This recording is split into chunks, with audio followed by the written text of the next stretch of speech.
क्या ऐसा बदलाव आ गया, कौन सा बिहार जो है बर्मिंघम बन गया कि आपको लगता है जातिगत जनगणना होनी चाहिए?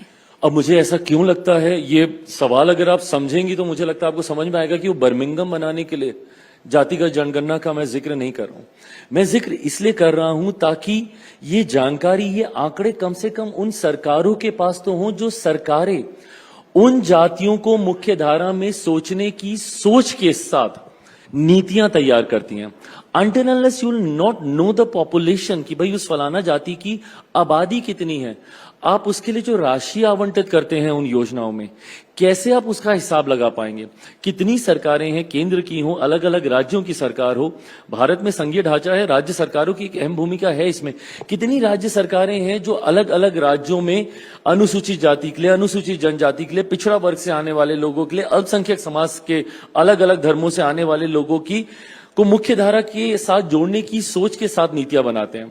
अब उन नीतियों में आप राशि जब आप आवंटित करते हैं, आपको कैसे पता कि आबादी क्या है, कितनी राशि की जरूरत है? कई बार माननीय न्यायालय ये आंकड़े आपसे मांगता है अलग अलग विषयों पर कि आबादी क्या है। सरकारों के पास ये आंकड़े नहीं है। मैंने हमेशा इस बात को भी कहा है कि जब मैं चाहता हूं कि भाई जातीय आधार पर जनगणना होनी चाहिए, मैं सार्वजनिक करने का मैं पक्षधर नहीं हूं, बट जो सरकार नीतियां बनाती हैं एटलीस्ट ये डेटा उन सरकारों के पास होना चाहिए, ये मेरी सोच रही है। तो जो राहुल गांधी कह रहे हैं, जो विपक्ष कह रहा है, जो इंडिया ब्लॉक कह रहा है, वही चिराग पासवान कह रहे हैं, या दोनों के कहने में कोई अंतर है?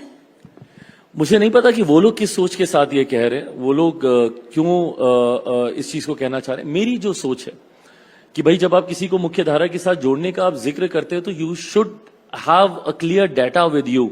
आपको पता होना चाहिए कि वो आबादी कितनी है, क्या हालात है उनके, कौन सी आबादी ज्यादा, उस जमात की कौन सी जाति ज्यादा बुरे हाल में है, उनके कारण क्या है, ये तमाम जानकारी आपके पास होनी चाहिए। आपको लगता है कि ये जो जातिगत जनगणना वाला मामला है, ये सरकार को कमजोर कर सकता है?